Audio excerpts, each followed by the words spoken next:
There are many different builds that you'll find throughout the NBA, and as a hooper, you probably look like this one or this one.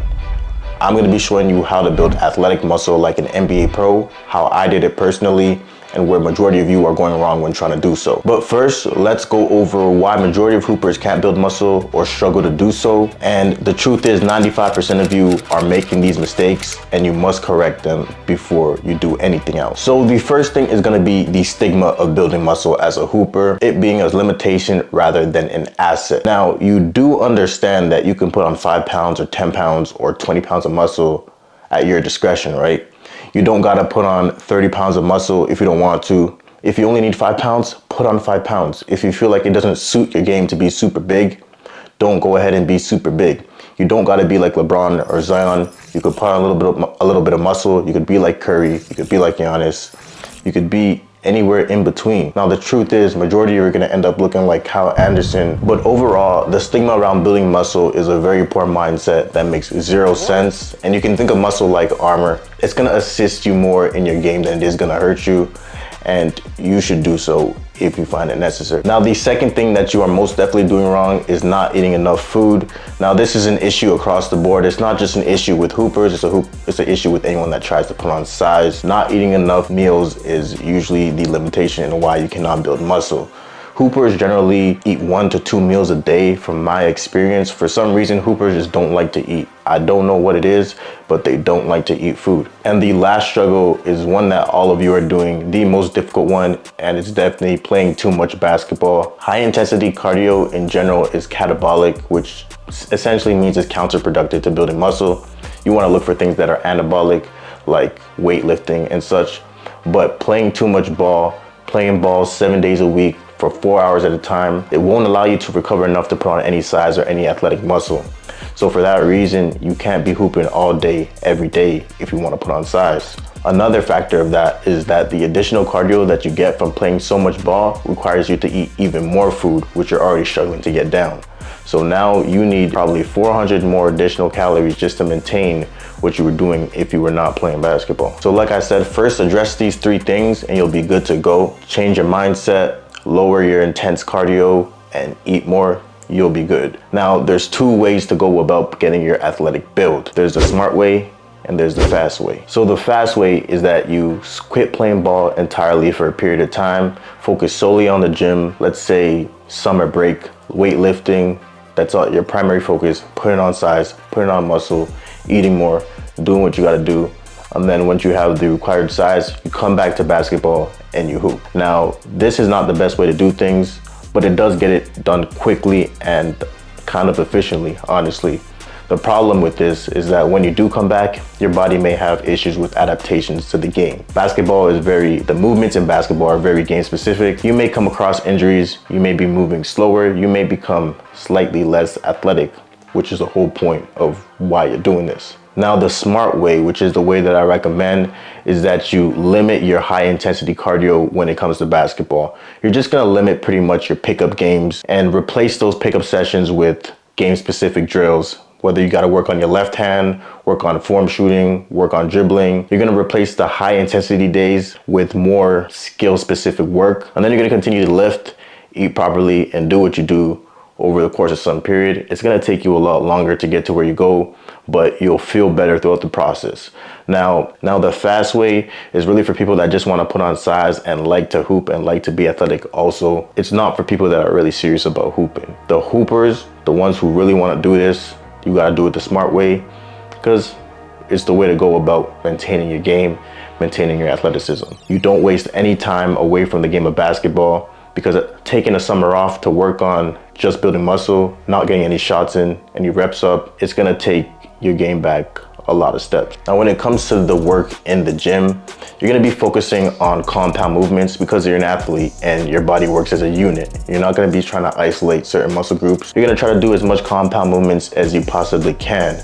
That's gonna be things like pull-ups, squats, trap bar deadlifts, dips, chin-ups, the whole 9. These are things that include multiple muscle groups, and you're gonna do less of the bicep curls and lateral raises and things of that nature. So generally what I like to do when it comes to compound movements is I like to go heavy in these compound movements.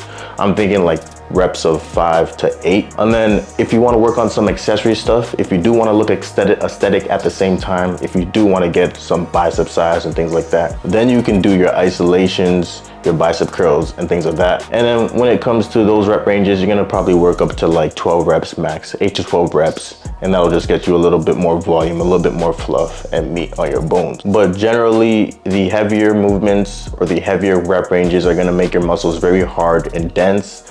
And then the lighter rep ranges will kind of have you a little bit more fluffy, a little bit more full with more size appearance. Now, when it comes to your splits and your workout routine, there's really a handful of options you can go with.